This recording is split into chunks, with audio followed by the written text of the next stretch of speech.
हिमप्रियाज food लॅबमध्ये तुमचं स्वागत आहे। आज आपण शेवयांची खीर बनवणार आहोत। ही खीर खूप रिच आणि क्रीमी लागते, तुम्ही पाहू शकता। आणि ही न फुटणारी व्यवस्थित अचूक प्रमाणात मी तुम्हाला सांगणार आहे। चला तर आपण सुरुवात करूया। इथे मी एक पॅन घेतलेला आहे, त्यात 4 टेबलस्पून घरातलं साजूक तूप घेतलेलं आहे मी।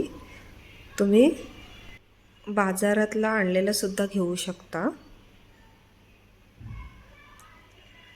त्यात मी आता अशा बारीक ह्या सेवया आहेत त्या अर्धा कप घेतलेल्या आहेत।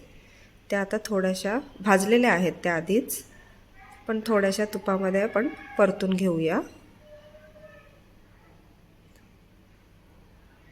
थोड्याशा तुपामध्ये परतलं का त्यांना खमंगपणा येतो। अशा पद्धतीने आपण थोडंसं परतून घेऊया। आता त्यामध्ये आपण अर्धा लिटर दूध टाकतोय, तुम्हाला जसं हवे तसं टाका। मी म्हशीचं दूध घेतलेलं आहे अर्धा लिटर।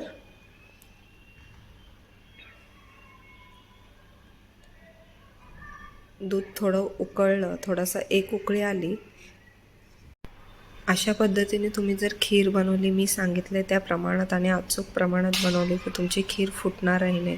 कित्येक लोकांची शेवयांची खीर फुटते, दूध त्याच्यामधलं दूध जो असतो तो फुटतो। आता आपल्याला दुधाला एक उकळी आलेली आहे। आता आपण त्यात अर्धा चम्मच म्हणजे 1 चम्मच छोटा विलायची पावडर टाकूया।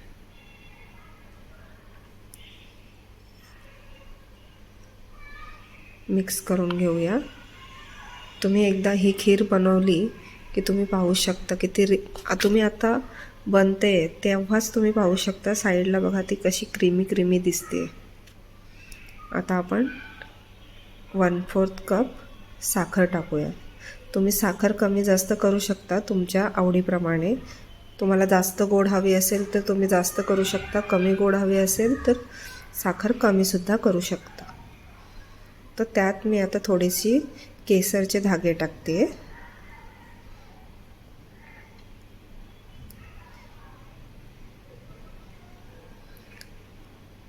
आता जवळजवळ आपली खीर तयार झालेली आहे। 5 मिनिटं थोडीशी आपण उकळी येऊ देऊया। पाहू शकता तुम्ही आपली खीर तयार झालेली आहे।